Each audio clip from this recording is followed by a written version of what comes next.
আসসালামু আলাইকুম, hello everyone. কি খবর সবার? আশা করি সবাই ভালো আছেন।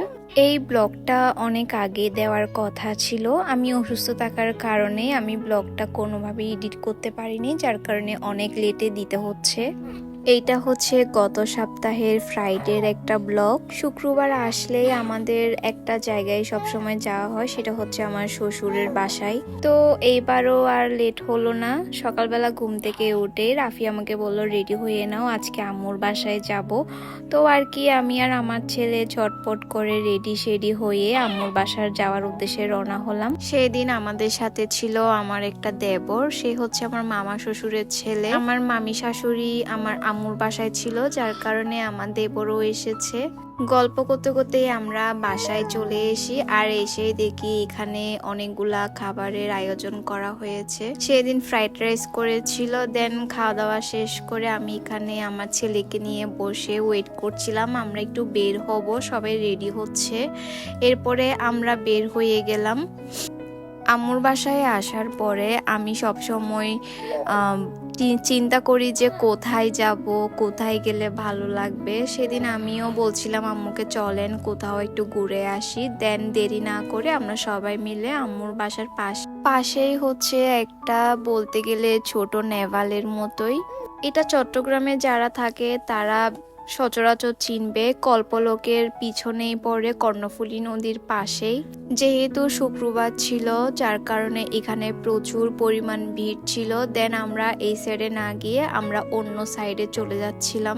আর এই রোডটা আসলেই অনেক বেশি সুন্দর করেছে। আমরা এর আগেও এসেছিলাম, তবে রাত্রের বেলা আসা হয়েছে, দিনের বেলা আসা হয় নাই। আর আজকে যেহেতু দিনের আলোতে বের হয়েছি আর এই রোডটা সৌন্দর্যটা শুধু উপভোগ করছিলাম। রোডটা আসলেই অনেক সুন্দর। আমরা যেতে যেতে একদম লাস্ট মাথা চলে গিয়েছিলাম, আর এখান থেকে কালুরঘাটের ব্রিজও দেখা যাচ্ছিল। দেন আমরা এখানে একটু দাঁড়িয়েছি, এখানে শিপগুলার কি জানি কাজ করছিল। এখানে আমার খালা শাশুড়ি, মামি শাশুড়ি, আমার শাশুড়ি, আমি আর রাফি আমরা এসেছি। আমার দেবর, ননদ আর আমার যাকে আসতে বলেছিলাম, তবে ওদের নাকি খারাপ লাগছিল, যার কারণে ওরা আজকে আর বের হয় নাই। এইদিকে আমি আর আমার ছেলে মিলে তার বাপের কাণ্ড দেখছিলাম, সে গাড়ি নিয়ে খুবই ব্যস্ত। দেন এখানে কিছুক্ষণ থেকে এরপর আমরা বের হয়ে গেলাম, আবার সামনের দিকে যাচ্ছিলাম। এখানে যে বিল্ডিংগুলো দেখা যাচ্ছিল এগুলো নাকি নেভিদের আন্ডারে, নেভিরাই নাকি করেছে। এখানে একটা ইউনিভার্সিটিও হবে, আল্লাহ জানে এটা কখন হবে। যখন হয় তখন আবার আসবো। যেতে যেতে আমার খালা শাশুড়ি বলে ওনার নাকি খুব চা খাওয়ার ইচ্ছা হচ্ছিল। দেন আমরা যেতে যেতে একটা রেস্টুরেন্ট পাই। পুরো রোড মিলে এখানে শুধু দুইটা রেস্টুরেন্টই রয়েছে, একটা হচ্ছে ক্যাফে মেরিটাইম রেস্টুরেন্ট, আর একটা হচ্ছে ব্যাম্বো কি জানি একটা। এটা ব্লগ আমি খুব শীঘ্রই দিব। দেন আমরা এখানে চা পরোটা অর্ডার করি। খাওয়া দাওয়া শেষ করে এখান থেকে আমরা বের হয়ে যাই। দেন বের হয়ে হঠাৎ করে আমি রাস্তায় দেখি এই আইসক্রিমগুলা বিক্রি করছে, আর আমি বললাম আমাকে আইসক্রিম কিনে দিতেই হবে, আমি আইসক্রিম ছাড়া যাব না। পরে কেউই খায় নাই, আমিই খেলাম একমাত্র আইসক্রিম।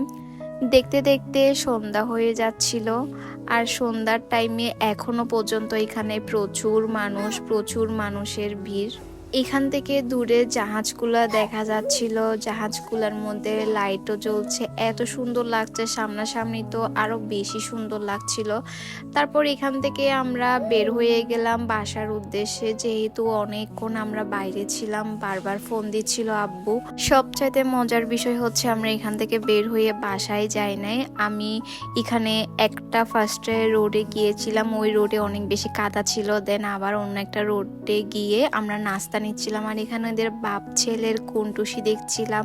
আমার ছেলে তো এখানে অলরেডি হর্ন মারাও শুরু করে দিয়েছে।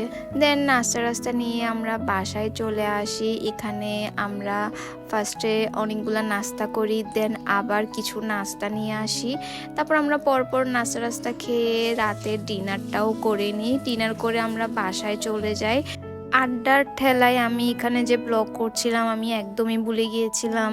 এরপর ডিনারের কোনো ভিডিওই নেওয়া হয় নাই। আমি বের হওয়ার আগে সবসময় চিন্তা করি ভিডিও করব, কিন্তু বের হওয়ার পরে যখন সবার সাথে দেখা হয় তখন আড্ডা চলে আমার মনটা ওই দিক দিয়ে চলে যায়, আর ভিডিও ক্লিপই নেওয়া হয় না। একটা নিলে আর 5টা নেওয়া হয় না।